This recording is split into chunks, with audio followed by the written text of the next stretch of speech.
प्यारे स्टूडेंट्स, स्वागत है आपका केमिस्ट्री ज्ञान में। तो स्टूडेंट्स, लास्ट क्लास में अपन केमिकल काइनेटिक्स का पार्ट पढ़ रहे थे, अभिक्रिया वेग के प्रकार। अब जो नेक्स्ट अपना आता हुआ था अभिक्रिया वेग या वेग स्थिरांक। क्या बोल रहा हूँ? अभिक्रिया वेग। और अपन बात करें कि अभिक्रिया वेग या वेग स्थिरांक की कि किस प्रकार से अपन इसको बताएंगे।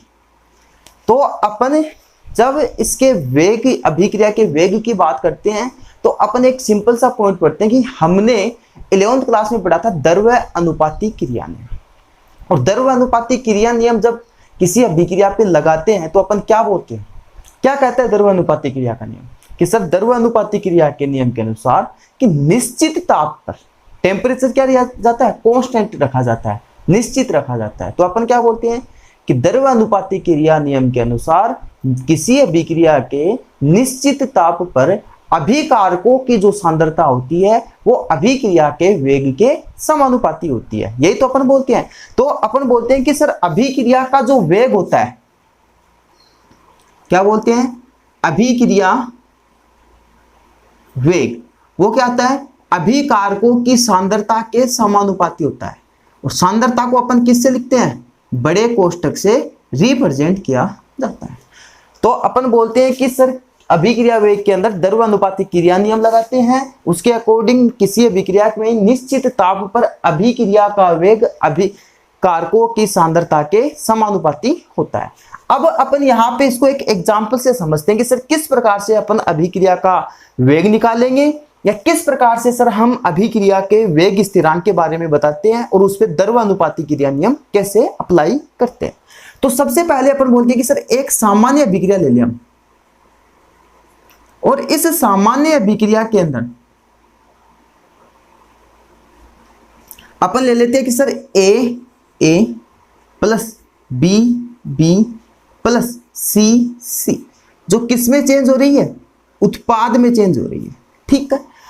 अब इस अभिक्रिया पे आपको क्या लगाना है? द्रव्य अनुपाती क्रिया नियम। तो क्या लिखोगे? द्रव्य अनुपाती क्रिया नियम से।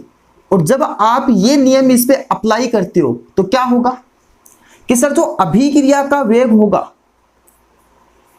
अभिक्रिया वेग, और ये अभिक्रिया का वेग इन अभिकारकों की सांद्रता के क्या होगा? समानुपाती। तो अपन ए की सांद्रता, लेकिन ये इसकी स्टाइकियोमेट्री है तो ये क्या चले जाती है इसके द्रव्य अनुपाती क्रिया नियम के अनुसार ऊपर। इधर क्या आ जाएगा? बी, इसकी घात क्या आ जाएगी? Small B. इधर आ जाएगा सी की सांद्रता की घात क्या आ जाएगी? Small C. ठीक। अब आप इसको दूसरे तरीके से भी रिप्रेजेंट कर सकते हो। कैसे सर? अगर मैं बेटा जी इस अभिक्रिया वेग में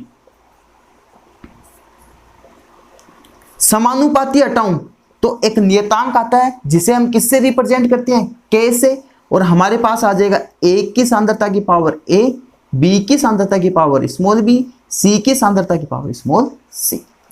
अब अभिक्रिया के वेग को आप किससे रिप्रेजेंट करते हो? dx by dt। अब बोलोगे सर dc by dt बोला था आपने, लेकिन मैंने वहां पे एक बात और बोली थी कि कई जगह आपको dx भी मिलेगा ये सांद्रता के पद के रूप में। तो आप इसको क्या लिख सकते हो? के ए की सांद्रता की पावर स्मॉल ए, बी की सांद्रता की पावर स्मॉल बी, सी की सांद्रता की पावर स्मॉल सी। अब आप इसको क्या दूसरे तरीके से लिख सकते हो? इसको मैं चलो समीकरण नंबर 1 दे देता हूं, या आप इसको दूसरे तरीके से रिप्रेजेंट कर सकते हो। कैसे सर? क्या मैं इसको माइनस dx by dt लिख सकता हूं क्या? अब कईयों के दिमाग में आएगा क्यों लिखा सर? तो उसका रीजन ये होता है कि माइनस साइन किसके लिए आता है? अभिकारक के लिए आता है, और ये अभिकारक की सांद्रता के क्या होता है? समानुपाती होता है। इसीलिए अपन ने इसका क्या साइन यूज में लिया है? माइनस साइन यूज में लिया है। तो आप इसको इस प्रकार से भी डिनोट कर सकते हो, है ना। तो ये हमारा आता है अभिक्रिया का वेग। अब आपको इस अभिक्रिया के वेग में कुछ पॉइंट जानने जरूरी है। मैंने सबसे पहले तो ये देखा कि अभिक्रिया का वेग को आप किस प्रकार से द्रव्य अनुपाती क्रिया नियम के अनुसार आप इसको अप्लाई करते हो। ठीक है।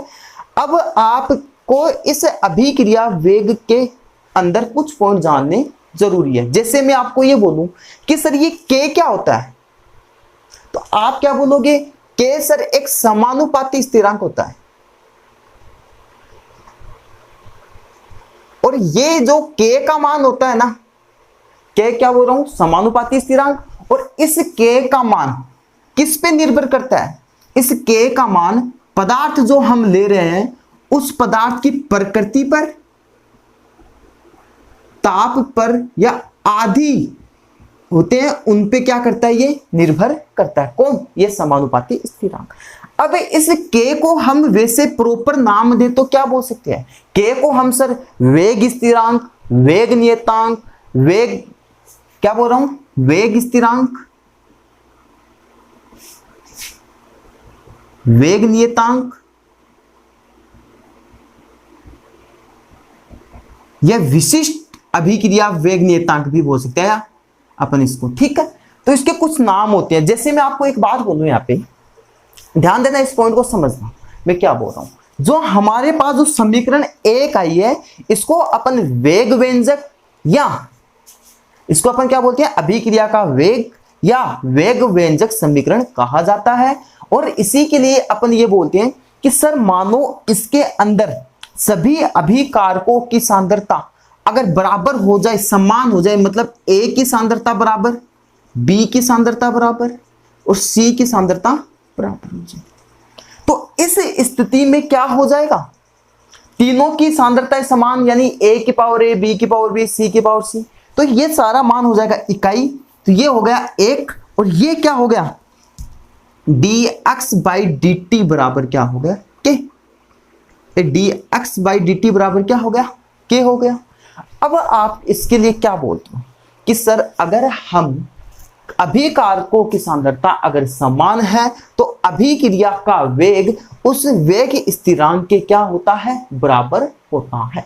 क्या बोला मैंने कि किसी भी अभिक्रिया के अंदर अगर आप अभिकारकों की सांद्रता को बराबर कर देते हो तो उसके अंदर जो अभिक्रिया का वेग होता है वह वेग स्थिरांक वेग नियतांक के क्या होता है, बराबर होता है। यह पॉइंट हमें समझना था। अब आपको क्या बोलता है कि सर इस वेग स्थिरांक की इकाई क्या होती है, या वेग नियतांक की इकाई क्या होती है, तो आप इसको निकालना सीखेंगे कि सर वेग नियतांक की इकाई हम कैसे निकालते हैं। तो देखना, मैं इस चीज में से स्टार्ट करता हूं, कुछ ज्यादा हार्ड नहीं है, बस पॉइंट टू पॉइंट समझते चलना आपने, और कुछ नहीं है बेटा जी, इसमें एकदम इजी पॉइंट है। जैसे मैंने आपको यहां पे लिखा, इसको मिटा रहा हूं मैं, ठीक। हमारे पास एक अभिक्रिया है सामान्य, ये वाली, मैं क्या बता रहा हूं आपको, आप अपन पढ़ रहे हैं वेग नियतांक की इकाई।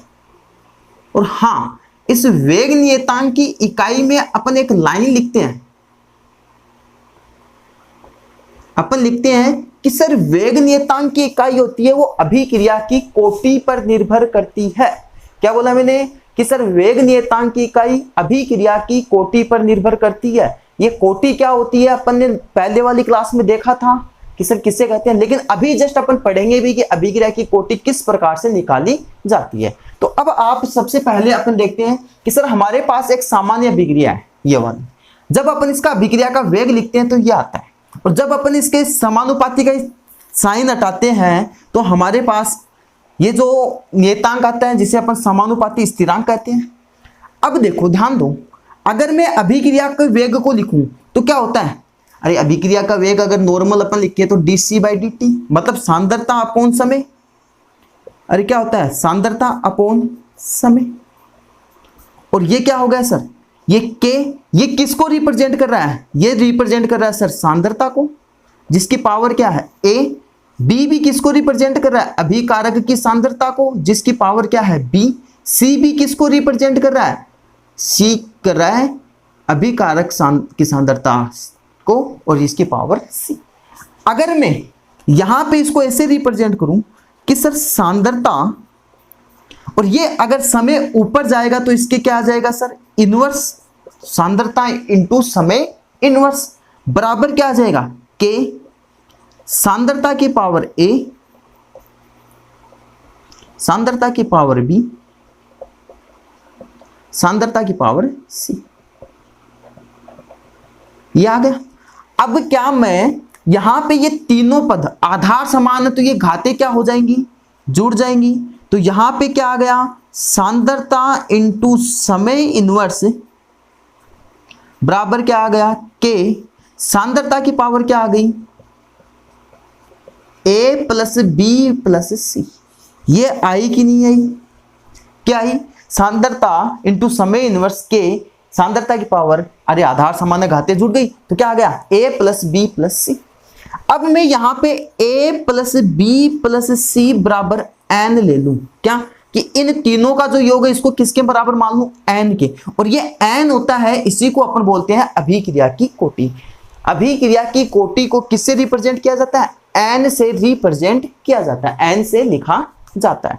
तो अब देखो हमारे पास क्या आ गया, क्या मैं इसको ऐसे लिख दूं, सांद्रता इंटू समय इनवर्स और क्या आया बराबर में, हमारे बराबर में आया के इंटू क्या आ गया, सांद्रता की पावर एन आ गया। अब मुझे क्या निकालना है, इस के की इकाई निकालनी है, वेग नियतांक। ये क्या है, वेग नियतांक। और इस के की इकाई निकालने के लिए मैं क्या करूंगा, इसको मैं अगर इधर लेके आऊं तो क्या आ जाएगा, सांद्रता इंटू समय इनवर्स अपोन में क्या आ गया, सांद्रता की पावर एन। अरे आया कि नहीं आया, आ गया। अब मैं इस सांद्रता को ऊपर लेके जाऊं तो ये माइनस में जाएगा, और ये भी सांद्रता है तो सांद्रता के माइनस में जाएगा तो क्या आ जाएगा, ये क्या आ जाएगा बेटा, ये आ जाएगा हमारा कि सांद्रता की पावर 1 माइनस ए। तो के की इकाई क्या आ जाएगी, के की इकाई, ये अपन क्या लिख सकते हैं सर, सांद्रता 1 माइनस एन, सांद्रता की इकाई क्या आ गई 1 माइनस एन, और इनटू में क्या आ गया, समय इनवर्स। अब अपन सांद्रता को किसके रूप में लिखते हैं, सांद्रता बराबर क्या होता है, मोल पर लीटर, और समय क्या होता है, समय हम लेते हैं सेकंड में। अरे लेते हैं कि नहीं लेते, तो अपन क्या करेंगे, सांद्रता का मान रखेंगे, समय का मान रखेंगे, तो क्या आ जाएगा, के की इकाई क्या हो जाएगी, तो के की इकाई हमारे पास आ जाएगी कि सर मोल पर लीटर 1 माइनस एन और सेकंड इनवर्स। अब मैं इसको दोनों को अलग अलग लिखूं तो कैसे लिख सकता हूं, के की इकाई में दोनों को अगर हम मोल पर लीटर को अलग अलग लिखे तो कैसे लिख सकते हैं sir, mole 1 minus N upon litre 1 minus N second inverse. और यहां पे के की इकाई क्या आ जाएगी आगे, वेग नियतांक की इकाई। अगर मैं ये हमारे पास मोल 1 माइनस एन है कि लीटर ऊपर जाएगा तो ये इनवर्स में हो जाएगा तो क्या हो जाएगा, लीटर 1 माइनस एन होगा वो किस में चेंज हो जाएगा, एन माइनस 1 में, और क्या आ जाएगा सेकंड इनवर्स। तो हमारे पास यहां पे क्या आई, के की इकाई आई। अब के की इकाई के किस प्रकार से काम आएगी वो थोड़ा सा समझना हमें, अभी तो हमने ये निकालना सीखा है। अब देखो यहां पे हमने क्या लिखा था, एन बराबर क्या लिखा था, ए प्लस बी प्लस सी। तो क्या मैं इस के की इकाई को ऐसे भी लिख सकता हूं, क्या अपन इस के की इकाई को इस प्रकार से भी रिप्रेजेंट कर सकते हैं क्या स्टूडेंट्स, देखो ध्यान दो, मोल 1 माइनस ए प्लस बी प्लस सी लीटर ए प्लस बी प्लस सी माइनस 1 और सेकेंड इनवर्स। तो ये भी क्या है सर, एक के की इकाई है, ये भी क्या है, के की इकाई है। तो हमने क्या किया कि सर हम वेग नियतांक की इकाई निकालते हैं, तो वेग नियतांक की इकाई में हमारे पास एक सामान्य अभिक्रिया है, उसमें द्रव्यानुपातिक क्रिया नियम लगाते हैं, और द्रव्यानुपातिक क्रिया नियम से हमने ये लिखा, यहाँ पे के क्या है, समानुपाती स्थिरांक है, जिसे अपन वेग नियतांक भी बोलते हैं, बोला था अभी थोड़ी देर पहले। तो अभिक्रिया वेग क्या होता है, सांद्रता अपॉन समय होता है स्टूडेंट्स, और ये क्या हो गया सर, के, ये इसको अपन सांद्रता, इसको भी सांद्रता बोलते हैं, तो सांद्रता लिखा, इनकी पावर ए बी सी। अपन इस समय को ऊपर ले जाके जाते हैं तो ये इनवर्स में चला जाता है, तो सांद्रता इंटू समय इनवर्स, के इंटू सांद्रता की पावर ए, सांद्रता की पावर बी, सांद्रता की पावर सी। जब अपन इस सांद्रता आधार समान है तो ये घातें जुड़ गई और हमारे पास ये प्राप्त हुआ, और ए प्लस बी प्लस सी बराबर क्या होता है एन, जिसको अपन ने इस प्रकार से लिखा। फिर अपन लिखते हैं कि सर अगर के का मान निकालना तो ये जाएगा, तो सांद्रता इंटू समय इनवर्स, तो ये आ गया, और सांद्रता की पावर एन ये आ गई, नीचे अपोन में आ गई इसके, तो के की इकाई क्या आ जाएगी, के की इकाई हो जाएगी सर, अगर अपन इसको ऊपर लेके जाएंगे सांद्रता को, तो ये सांद्रता का एन है, ये माइनस में जाएगा, ये 1 है तो 1 माइनस एन हो गया, और ये क्या आ गया सर समय इनवर्स हो गया। फिर अपन बोलते हैं कि सर सांद्रता बराबर क्या होता है, सांद्रता की इकाई क्या होती है, मोल पर लीटर होती है, और मोल पर लीटर अपन ने लिखेंगे तो इस प्रकार से अपन ने लिखा दिया गया। फिर ये मोल 1 माइनस एन और नीचे 1 माइनस एन, और ये लीटर का 1 माइनस एन ऊपर जाएगा तो क्या हो जाएगा एन माइनस 1 हो जाएगा, और सेकेंड इनवर्स हो जाएगा। अब आपको ध्यान दो, ये पॉइंट 5 स्टार है, 5 स्टार मतलब है तो है, क्वेश्चन आएगा तो आएगा। कैसे आएगा, कई कंपटीशन एग्जाम में तो ऐसे लल्लू से क्वेश्चन, लल्लू से मतलब ऐसे नहीं कि सर ऐसे ही बोल रहे हो ना, एकदम इजी से क्वेश्चन। तो देखो इसको समझना, कैसे आपको याद रखना। मैंने अभी एक बात बोली थी थोड़ी देर पहले जस्ट, क्या कि सर वेग नियतांक की इकाई होती है वो अभिक्रिया की कोटि पर निर्भर करती है। ये बात बोली थी कि नहीं बोली थी स्टूडेंट्स, हाँ या ना? तो अपने जब इसके वेग नियतांक की इकाई की बात करते हैं तो अभिक्रिया की कोटि को किससे रिप्रेजेंट किया जाता है, एन से। मैंने अभी बोला था कि अभिक्रिया की कोटि को किससे रिप्रेजेंट किया जाता है, एन से। अब आपके एग्जाम में क्या क्वेश्चन आता है, तो मैंने एक दिन पहले आपको बोला था, कोटि पढ़ रहे बताया था थोड़ा सा कोटि के बारे में, या अपना लेक्चर स्टार्ट हुआ था उस टाइम पे कि सर एक शून्य कोटि की अभिक्रिया पढ़ेंगे, एक प्रथम कोटि की अभिक्रिया पढ़ेंगे, लेकिन हमारे सिलेबस में ये दो ही है, लेकिन इसकी इकाई अपन किसी भी कोटि के लिए निकाल सकते हैं। द्वितीय कोटि की अभिक्रिया होती है उसके लिए हमें दिया हुआ रहता है कि यहां तक आपको अगर आता है तो आपका सही है। अब देखो, अगर आपको मैं कभी ऐसे बोल दूं कि सर प्रथम कोटि की अभिक्रिया के लिए वेग नियतांक की गणना करो या वेग नियतांक की इकाई लिखो, दूसरा मैं ऐसे बोल दूं कि शून्य कोटि अभिक्रिया के लिए वेग नियतांक की इकाई लिखो। शून्य कोटि है मतलब एन का मान 0, प्रथम कोटि है तो मतलब एन का मान 1, अगर द्वितीय कोटि है तो एन का मान 2, ये लिखेंगे। और इस प्रकार से हम क्या करेंगे, इनके वेग नियतांक की इकाई की मान लिखेंगे। जैसे मैं आपको पूछूं कि शून्य कोटि अभिक्रिया, क्या बोल रहा हूं, शून्य कोटि अभिक्रिया के वेग नियतांक की इकाई, क्या बोल रहा हूं, शून्य कोटि अभिक्रिया के वेग नियतांक की इकाई। तो देखो क्या होगा, हमारे पास के की इकाई का मान क्या होता है, हमारे पास के की इकाई का मान क्या होता है सर, मोल होता है। देखो ध्यान देना, मोल होता है, लीटर होता है और सेकेंड होता है। अब सर सेकेंड तो हमेशा किस में है, इनवर्स में है, क्योंकि अपन समय था यहाँ पे उसको ऊपर लेके गए थे तो सीधा सेकेंड इनवर्स आया था कि नहीं आया था, तो अपन ये बोलते हैं। लेकिन सर जब अपन इसकी बात करते हैं तो हमारे पास क्या होता है, ये होता है सर 1 माइनस एन, ये क्या होता है एन माइनस 1। अब आपको क्या बोल रहा है सर, शून्य कोटि अभिक्रिया, तो शून्य कोटि अभिक्रिया मतलब एन का मान क्या है 0, एन का मान क्या है यहाँ पे 0, और सेकेंड इनवर्स ऐसा का ऐसा लिख देते हैं। तो यहां पे हमारे पास के की इकाई क्या आ गई, मोल, लीटर इनवर्स और सेकेंड इनवर्स। अब आप क्या करोगे, खुद निकालोगे प्रथम कोटि की अभिक्रिया की वेग नियतांक की इकाई, बताओ क्या होगी, बताना, निकाला।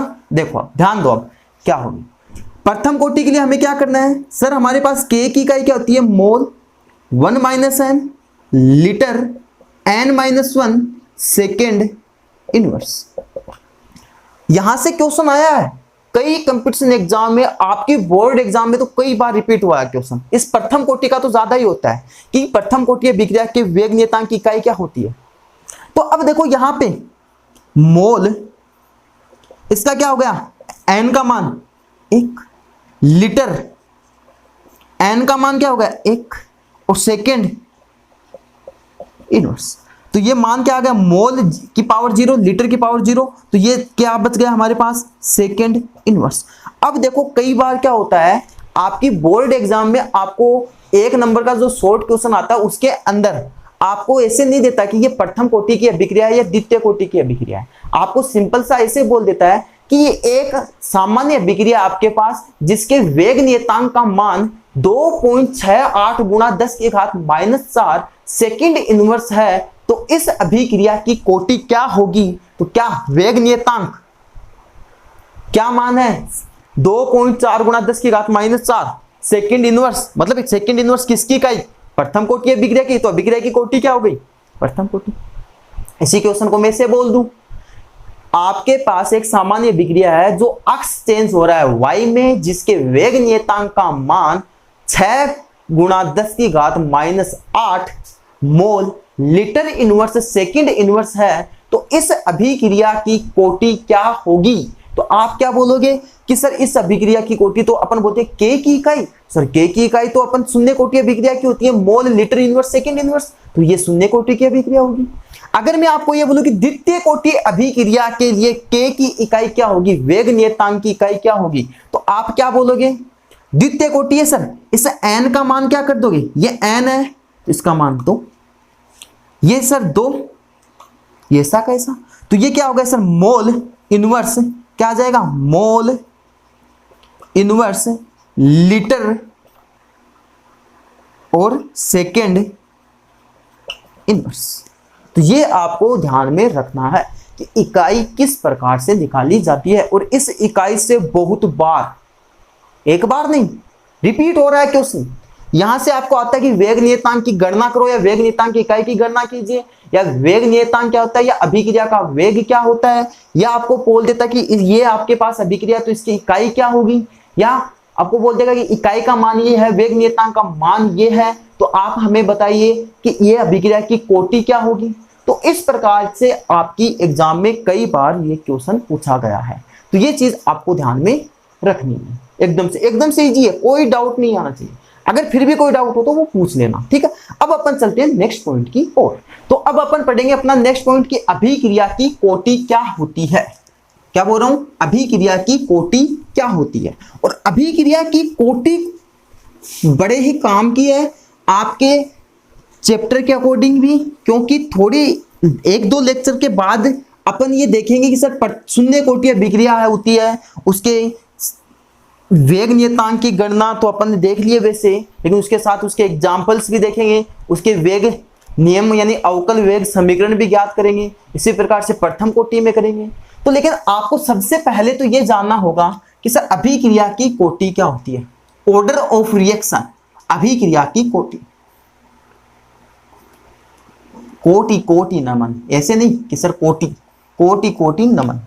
अभिक्रिया को क्या करते हैं अपन यहाँ पे कोटि कोटि नमन करते हैं कि अभिक्रिया में क्या होता है। तो सबसे पहले ये जानो कि सर अभिक्रिया की कोटि की परिभाषा क्या है। 1 नंबर का क्वेश्चन आता है आपके एग्जाम में, अभिक्रिया की कोटि को परिभाषित कीजिए या अभिक्रिया की कोटि को समझाइए, या ऐसे नहीं आएगा तो आपको मैं बताऊंगा। अभी अपने एक पॉइंट पढ़ेंगे अनुसंख्यता, तो अपन बोलते हैं कि अभिक्रिया की कोटि तथा अनुसंख्यता में 4 अंतर लिखिए। 2 नंबर का क्वेश्चन पूछता है। सबसे पहले जानो अभिक्रिया की कोटि क्या होती है।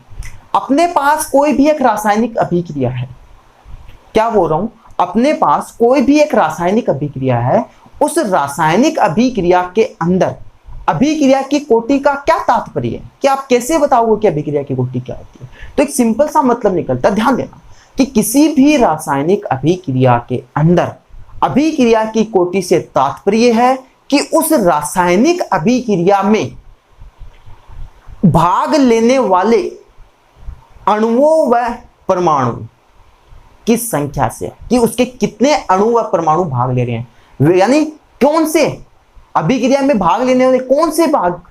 इस चीज को समझना कि अपन एक बात बोलते हैं कि सर कोई भी अभिक्रिया होती है और अपन पढ़ते हैं कि अभिक्रिया जब भी होती है तो उसमें कुछ पद आते हैं, कि सबसे पहले श्रृंखला का प्रारंभन होता है, मतलब कोई भी अभिक्रिया होती है उसकी शुरुआत होती है, फिर उसका संचरण होता है, मतलब एक पद होता है वो शुरू होता है, फिर धीमा पद आता है और वो तीव्र पद आता है एक उसके बाद में। तो अपन एक बात बोलते हैं, इसी के साथ एक पॉइंट और जोड़ना, समझना कि जो धीमा पद होता है ना, जो धीरे चल रहा है, उस पद, वही पद हमारे लिए सबसे महत्वपूर्ण होता है किसी अभिक्रिया का। जो पद धीमा चलता है वही पद हमारे लिए सबसे ज्यादा महत्वपूर्ण होता है किसी भी अभिक्रिया में। क्यों?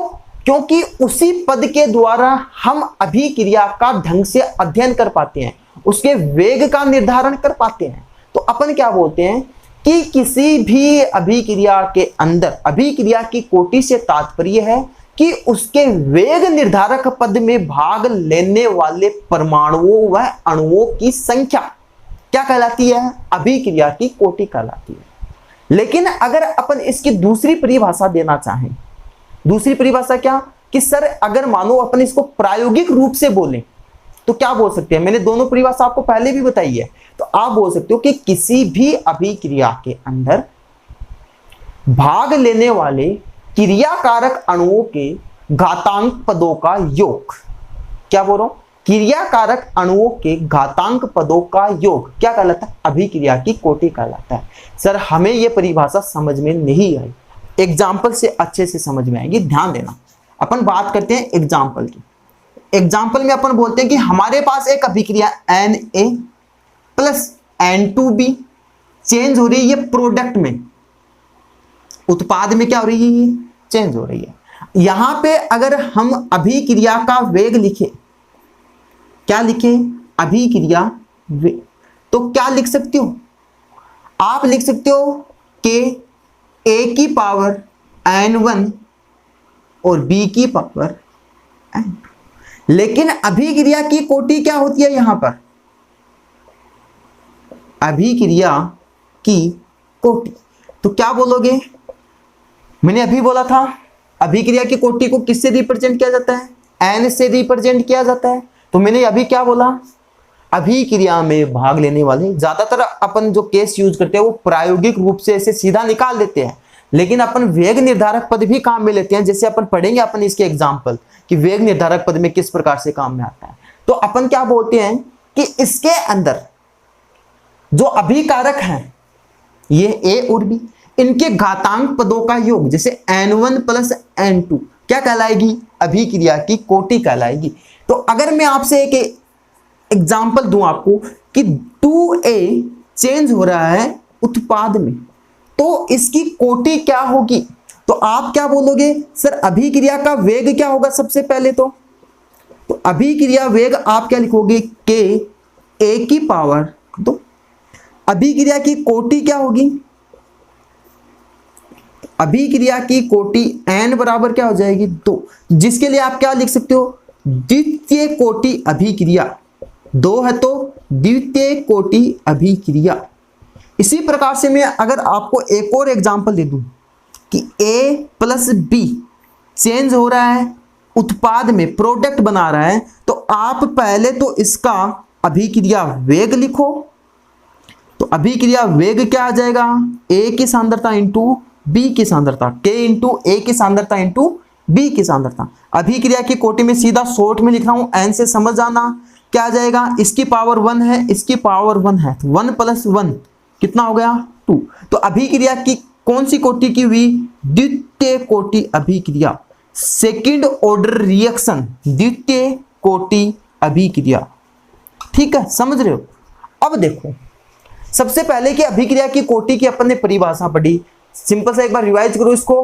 क्या पढ़ी कि सर किसी भी अभिक्रिया के अंदर अभिक्रिया की कोटि से तात्पर्य है कि उसके वेग निर्धारक पद में भाग लेने वाले अणुओं व परमाणुओं की संख्या, या अपन ने इसको बोला था कि प्रायोगिक रूप से अगर अपन इसकी दूसरी परिभाषा देना चाहे तो दे सकते हैं कि किसी भी रासायनिक अभिक्रिया के अंदर अभिकारक के घातांक पदों का योग क्या कहलाता है? अभिक्रिया की कोटि कहलाता है। अब इसके सबसे कुछ महत्वपूर्ण पॉइंट है जो आपको याद रखने हैं और वो ही आपके आगे काम आएंगे। अभी मैंने बोला था कि हम अभिक्रिया की कोटि तथा अणु संख्याता में जब अंतर करते हैं तो यही पॉइंट हमें काम आते हैं।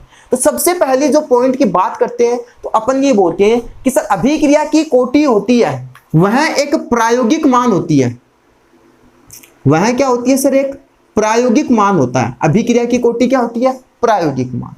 दूसरा पॉइंट अपन बोलते हैं कि सर अभिक्रिया की कोटि होती है उसका मान 0 हो सकता है, पॉजिटिव हो सकता है, नेगेटिव हो सकता है, भिन्नात्मक हो सकता है, यानी भिन्न हो सकता है। क्या बोल रहा हूं? अभिक्रिया की कोटि का मान 0 हो सकता है, पॉजिटिव हो सकता है, नेगेटिव हो सकता है, भिन्नात्मक हो सकता है, भिन्न के रूप में भी हो सकता है। अपन ये बोलते हैं कि सर अभिक्रिया की कोटि का मान कभी भी काल्पनिक नहीं होता, न ही इसका मान अनंत होता है। काल्पनिक या अनंत नहीं होता है। तो काल्पनिक ऐसे नहीं है, आप निकाल सकते हो आराम से कोटि, तो ऐसे काल्पनिक तो बोल नहीं सकते। अनंत मतलब बहुत ज्यादा भी नहीं होता। क्यों नहीं होता उसका रीजन अभी थोड़ी देर में बताऊंगा मैं आपको। अभी थोड़ी देर में अभी अपन चर्चा करेंगे कि किस प्रकार से नहीं हो सकता, अभी बताऊंगा। तो अपन बोलते हैं कि सर काल्पनिक भी हो सकता है, अनंत भी, काल्पनिक और अनंत नहीं हो सकता। ठीक है, नेक्स्ट पॉइंट अगर अपन बात करें इसकी, तो अपन ये बोलते हैं कि सर अभिक्रिया की जो कोटि होती है उसको अपन अभिक्रिया की क्रिया विधि के लिए अध्ययन करते हैं। कैसे करते हैं? क्योंकि सर उसमें क्या आता है, वेग निर्धारक पद आता है।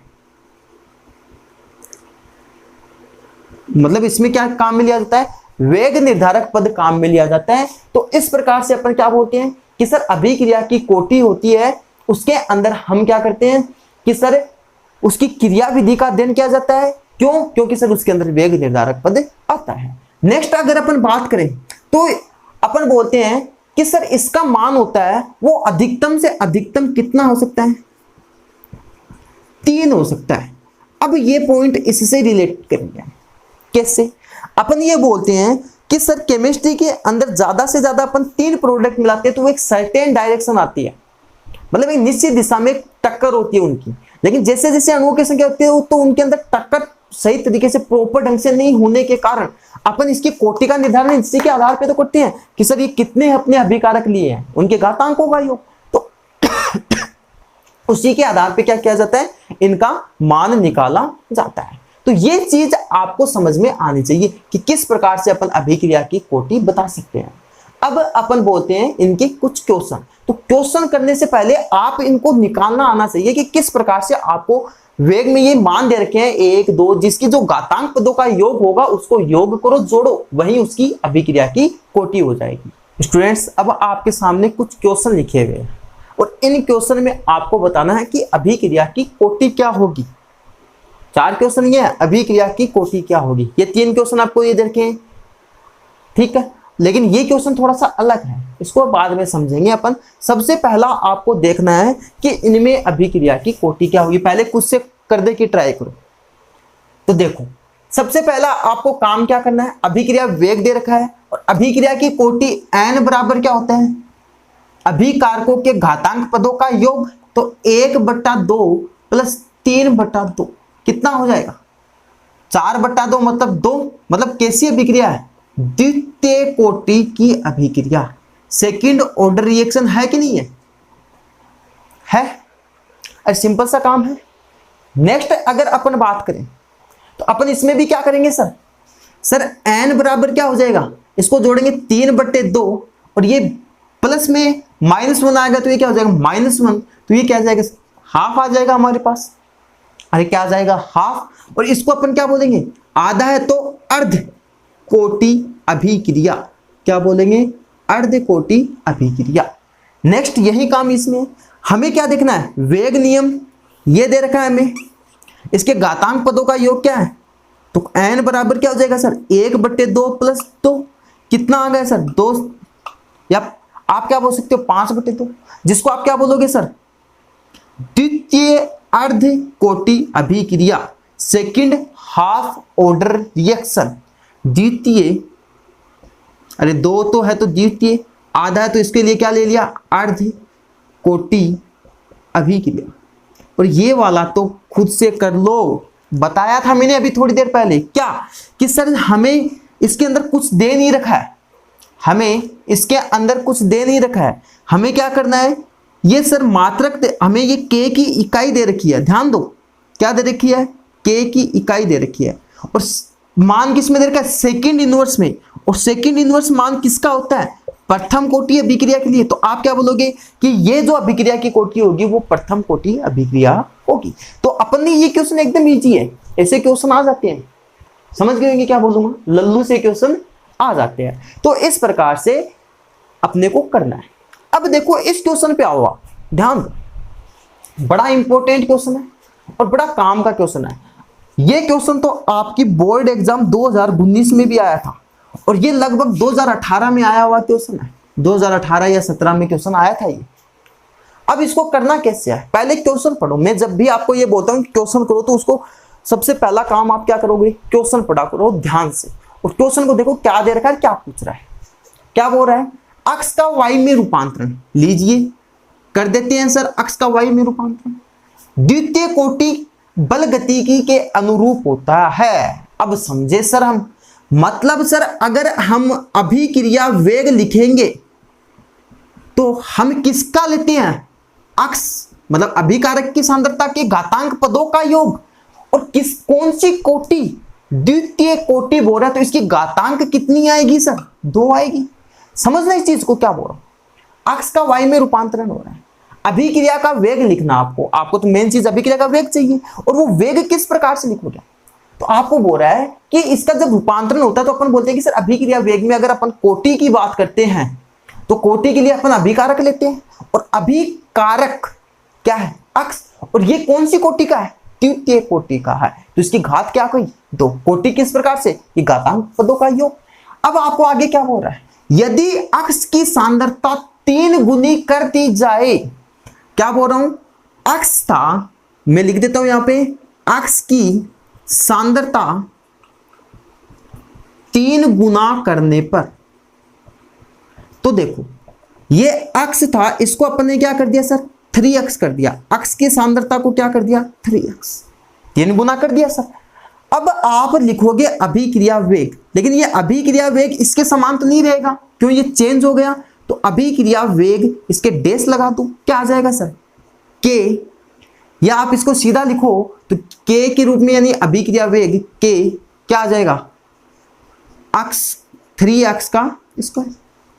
ठीक, अब देखो ध्यान दो, अगर मेरे पास ये समीकरण नंबर 1 और ये समीकरण नंबर 2, तो हमें पूछ क्या रहा है कि y का निर्माण होने में अभिक्रिया वेग पर क्या प्रभाव पड़ेगा। तो देखना, अगर मैं ये बोलूं कि समीकरण 2 में समीकरण 1 का भाग देने पर तो क्या होगा, ध्यान दो, समीकरण 2 क्या है, अभिक्रिया वेग डेश अपोन अभिक्रिया वेग बराबर क्या आ जाएगा सर, के 3x का सांद्रता का स्क्वायर अपोन के अक्ष का स्क्वायर, के से के कैंसिल, अक्ष स्क्वायर से अक्ष स्क्वायर कैंसिल, तो ये कितना आ गया 9, और ये कितना आ जाएगा बराबर में 9। तो अभिक्रिया का वेग, जो नया हमारे पास अभिक्रिया वेग आएगा वो क्या होगा, 9 गुना बढ़ जाता है। क्या हो जाता है, अभिक्रिया से जो वेग था उससे 9 गुना बढ़ जाता है, 9 गुना ज्यादा हो जाता है। कैसे समझोगे इस क्वेश्चन को, ध्यान देना, अभी एक क्वेश्चन खुद को दूंगा करने के लिए, करके सभी बच्चे आंसर देंगे उसका।